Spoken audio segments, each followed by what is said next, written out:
Safe streets and Baltimore ceasefire. Many groups are in the communities trying to stop the violence. They are, but there's one man who's taken it upon himself to get this anti-shooting message out to the neighborhoods experiencing gun violence. WJZ is live tonight. Paul Gessler introduces us to the man behind Baltimore's no-shoot zones. Paul.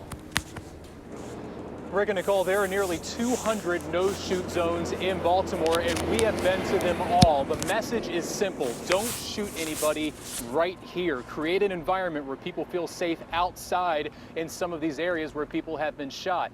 And one guy is essentially responsible for them all. They know me.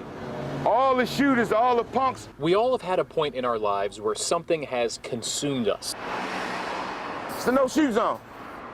Everybody knows what it is. Tyree Moorhead's obsession these last few years. Hey, let me get right here for a minute, bro. Shoots out of these cans. It's what he thinks about. We just trying to save lives. Talks about the paint every day. When you see a no-shoot zone, it's sad, man, because you notice where somebody died at. They said, this dude is serious about this no-shoot zone, man. Yes, I'm very serious. This guerrilla marketing graffiti, it's born of Tyree's obsession. So the idea is to say no-shoot zone, and the shooters listen. It's clear right away. So it's bigger than a tag. Who Tyree's target is. There's no one in the gang in Baltimore that's going to listen to me over his OG. No one. Still, Tyree tries connecting. No shoot zone, you hear me? During our multiple interviews, he's easily distracted when he sees a young man walk by. What's up, homie? How you feeling? My bad. What up, little homie? I want to give you respect, baby. Y'all got it now. Watch this. Finishing up y'all no shoot zone. Spread the word. Take the word down to the projects for me, you heard? Tell the little homie, stay tuned in. Tell him Buck stop right here. Thank you, man. This is what it's like. Go ahead, I'm listening. I apologize. Spending time with someone so singularly focused. See, I go straight to the shooters. This is who my rapport is. My rapport is with the shooters. His rapport is rooted in his record. I can look them in their eyes and say, homie, I was shooting too, but what I didn't have was a me back then. The former gang member figures when he was between 13 and 15 years old, he shot about 20 people. At 15, I caught a murder. Unfortunately, I shot someone with a gun. At 15, Tyree had a shootout with police. He served 11 years after admitting to attempted murder. We gonna keep it real. Now, this is his mission. As long as the shooter said. It really means no shoot zone. It really means something. Like, I haven't been in shooting right here in years, and I'm proud to say that. Tyree says there have only been a handful of shootings in these zones since he's put them up. They're so small, there's really no way of cross-checking his word. It's crime all around Baltimore City. Tyree says he has ground rules. A young girl got murdered right here. A no-shoot zone goes up if the victim is a kid, a woman, or multiple people are shot. Gang member against gang member, drug dealer against drug dealer. There's not much I can do. That's why it's a lot of shootings that I don't put zones up for. Yeah, this is the one that Tyree did. Sometimes survivors come to Tyree. This is the first time in months Tamika Howard returns to O'Donnell Heights. It's hard. It is. Even after a year. Her son, Diamante, died here in 2018. He got killed the week before his 20th birthday. Killed near the playground in April. He was 19 years old. He was a typical teenager. He just was in the wrong place at the wrong time when he got killed.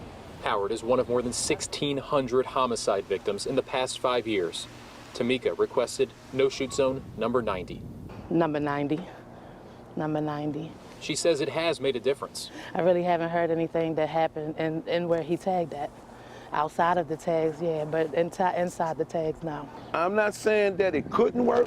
Some, though, remain skeptical. If it worked, it wouldn't be so many killings still happening. Please, just stop. That's all we asking. We ain't asking for a whole lot. Sometimes it works, sometimes it don't. Coming from him, from Tyree, I appreciate the effort. More than likely, if someone says they don't work, they don't live in a community that needs one. We have kids in this neighborhood that really look at that sign and it means something to them. Y'all gotta get out here and do more than put that right there. It's just some graffiti on the wall. That's all I think. I don't look at it like it's nothing. Tyree is so serious, Put pressure on. so obsessed. Put pressure on it. Put pressure on it. When he was stabbed in 2017, he urged people to continue creating no-shoot zones. He survived, as did his reach. Tyree does not put up a zone without his phone. What's up, bro? I told you I was going to finish, man. I'm going to finish y'all no-shoot zone up, all right? Get to stick with some people, you know what I mean? Don't shoot nobody right here. Tyree realizes shootings happen. He says he can't stop them, but he can try to prevent them from happening in the same spots. It's a radical approach. It's real radical. It's real radical. The same antics won't work. The same mousetraps won't work. The same policing won't work. Garrison Boulevard for a shooting. As violence has increased, so have the zones. Washington Boulevard for a shooting. From the original location on Lafayette and Monroe to 199 locations. Pennsylvania Avenue, over Frederick Road.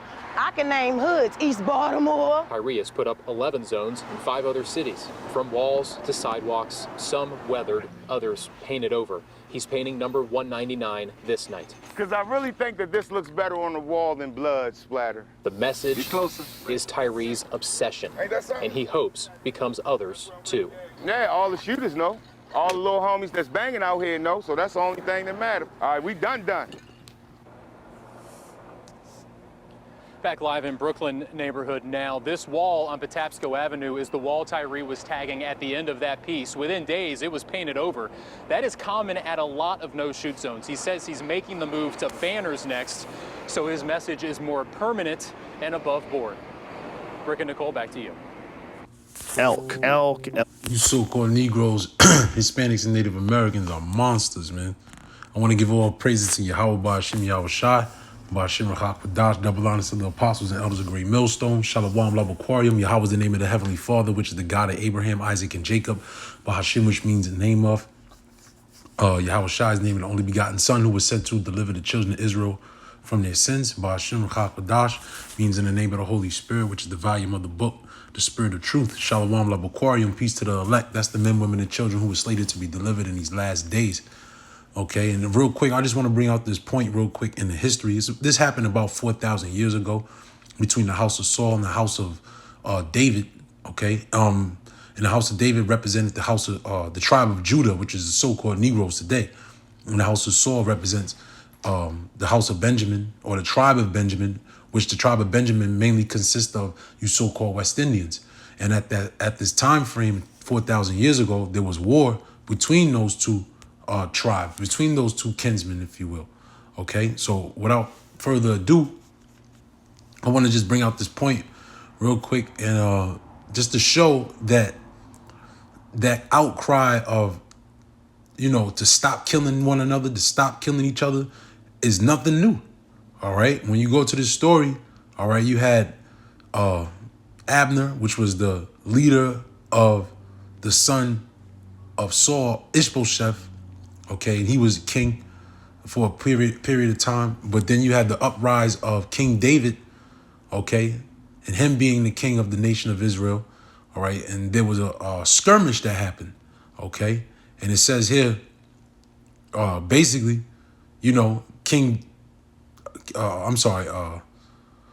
Joab gathered together his 12 men, all right, and then they thrust Abner's men in the side, all right, by killing them, okay, and then as it says here, I just want to give it a backdrop of the story so I don't have to read too much. I just want to hit the points real quick. Verse 18, it says, and there was 3 sons of Zariah there, Joab, Abishai, and Asael.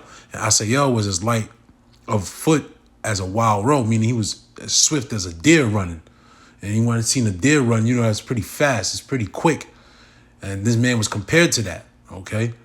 It says, and Asael pursued after Abner, and going, he turned not to the right hand nor to the left from following Abner. Then Abner looked behind him and said, art thou Asael? And he answered, I am. And Abner said to him, turn thee aside to thy right hand or to thy left, and lay thee hold on one of the young men. He said, look, man, don't come after me. Go after the one of the young boys, man, because he's basically warning him. He says, and take thee his armor. But Asael would not turn aside from following him. And Abner said again to Asael, turn thee aside from following me. Wherefore should I smite thee to the ground? How then should I hold up my face to Joab thy brother? Because, Joab had a reputation, man, of being a mighty man, being a chief amongst the captains of the host of King David. Okay, it says, howbeit he refused to turn aside, whereas for Abner, with the hinder end of the spear smote him under the 5th rib, that the spear came out behind him, and he fell down there and died in the same place. And it came to pass that as many as came to that place where Asael fell down and died stood still. Joab also and Abishai pursued after Abner, and the sun went down when they were come to the hill of Ammah. They lieth before Giah by the way of the wilderness of Gibeon. And the children of Benjamin gathered themselves together after Abner, and came one troop and stood on the top of an hill. And as I was listening to this story, as the spirit hit me and dawned on me what was truly going on, it reminded me of the particular wars that you had of the West Indians and the so-called blacks. I could speak for, New York City, New Jersey, in that area back in the early 90s, late 80s. Okay. Also too, they show you an example of that in the movie New Jack City. All right. When Wesley Snipes, he wants to take over the building, over in Harlem. Right. But who's running the building? You had the dreadhead running the building. And then that's when, the girl that was running with Nino Brown, right? She shot old boy in the street. Remember, he's like, oh, in broad daylight. Like, if you've seen the movie, you know what part I'm talking about. But that was common back in the early 90s, the tribe of Benjamin against the tribe of Judah, going back and forth with street wars and, how they say gang shit, if you will, So this is very similar, man, of the ongoing killing of one another in the tribes. Just like how you seen in that video that I played from the beginning, Jake is tired of seeing one another die, man. Even, you had this thing, you had another one, I'm not going to play it, but if you see the second video here, right, it says, Kings Stop Killing Kings March and Rally inspired by Nipsey Hussle, man. You got the dude, My Son, and they saying, what, Kings Stop Killing Kings? The death of right? Grammy-nominated I'm not going to play it, but you see also, too, in this video, is not just the so-called Negro. Look, you got the so-called Hispanics as well, former man. and current you got members the of rival gangs Nietas and you got the Latin Kings. They all crying the same cry. Why? Because we're the same people. You see? So let's go back. It says, in verse 26, then Abner called to Joab and said, shall the sword devour forever? Right? Are we going to kill each other over and over? Right? Knowest thou not that it will be bitterness in the latter end? You see? And that's what our people are out in the streets. They're being activists. They call them for justice, and they got no-shoot zones and so on. They're building up different communities and getting more involved with politics to stop from killing one another. You see? But that's not going to stop until Yahushua comes back, and I'll get that in a moment. Knowest thou not it will be bitterness in the latter end? How long shall it be then, ere thou bid the people return from following their brethren? You see, because he's basically telling Joab, Abner's like, yo, look, man, like, how long we gonna keep killing each other? Tell your peoples to get your goons up off me, in modern terms. He's like, get your men, man. Like, how long we gonna keep killing each other? He basically, you could tell he probably broke it down to him, like, yo, man, I tried to tell your brother. I said, yo, man, what the hell? Like, go over there. Like, leave us alone. Like, let us do us, But this is an ongoing thing. This is what's more proof that we're the children of Israel, man. Okay? Because no other nation goes through these particular things. Those people that's calling themselves Jews today don't go through these particular things of them one another killing each other. Why? Because it's a part of the curses. That's for one. All right? Now, if you know the curse, which, we know it offhand. All right? My bad. Just go to it, and I'm going to go. This is Deuteronomy chapter 28. Okay? And 54. So that the man that is tender among you and very delicate, his eyes shall be evil toward his brother. Right? Because once upon a time, okay, amongst our people, especially the men, there was delicacy. There was friendship. There was kinship. All right? There's a law in the scriptures where it tells you that if you've seen your brother on a journey to Jerusalem, because all men had to make a pilgrimage, if you will, to Jerusalem 3 times a year, Deuteronomy 16:16, right? If you saw your brother and he was lacking in anything, you were supposed to assist him and guide him in the travel because you knew what he was doing. Nowadays, you know, our people, they're nothing but like crabs in a bucket, man, as the saying goes. You know, you try to get up ahead, and then our people are supposed to lift one another up to get to the top, if you will, but you keep pulling each other down. Why? Because it goes back to the curses. So that a man that is tender among you and very delicate, his eye shall be evil toward his brother and toward the wife of his bosom and toward the remnant of his children, which he shall leave. And that's another prophecy, all right? A curse that our people are heavily sedated with, where you have the men of the nation that abandon the children and abandon the wife, all right? And vice versa, okay? Because it happens on both ends. But this is just more proof that who we are. So with that being said, right? Because one would say, well, you know, what we supposed to do? All we going to do, make videos about it and speak about it? You know, well, if that came to pass, all right, how much more the beauty of it, the sweetness of it, because that's the bitter. And we're going through the bitter right now, man. You know? Matter of fact, let me get this real quick. This is the book of Galatians. Bear with me. Galatians chapter 3 and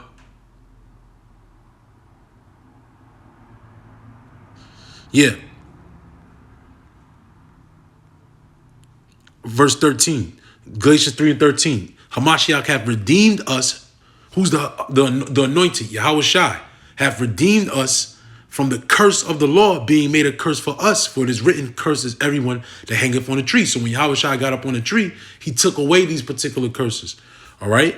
That's why in the kingdom, we're not gonna go through these different things, man. We're not gonna have the sorrow and the pain and things of that nature. All right. This is Revelation 21 and 4. And the Most High shall wipe away all tears from their eyes. And as you've seen that young lady in the video that I played in Baltimore, you see that she was crying because her son, because her son got killed in the street. And that's a common thing amongst our people in all them different ghettos: Baltimore, Chicago, New York, okay, LA, all right, Miami, all right, Dallas, Houston, all right, Milwaukee, Indiana, okay, all those different places, man. While people dwell, there's an influx of fighting and killing one another. But see, all that's going to come to an end very soon. Why? Because the one whom the world ignorantly called Jesus Christ is on the return, and this is what he said he's going to do. And the Most High shall wipe away all tears from their eyes, and there shall be no more death, neither sorrow nor crying, neither shall there be any more pain, for the former things are passed away.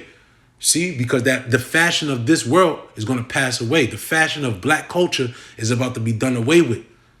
You see? Because it equals to nothing but death.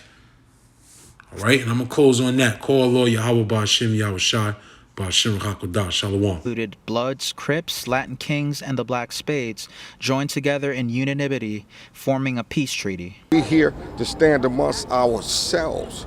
You understand? To let the world know that we can, Bloods, Crips, Spades, man, Yatas, all of us can stand together and make a difference. The King Stop Killing Kings march and rally served as a reminder for black men and women to lift each other up and stand unified, while also sending a message that brothers and sisters are kings and queens. Reporting for BronxNet, Stephen Powell. The death of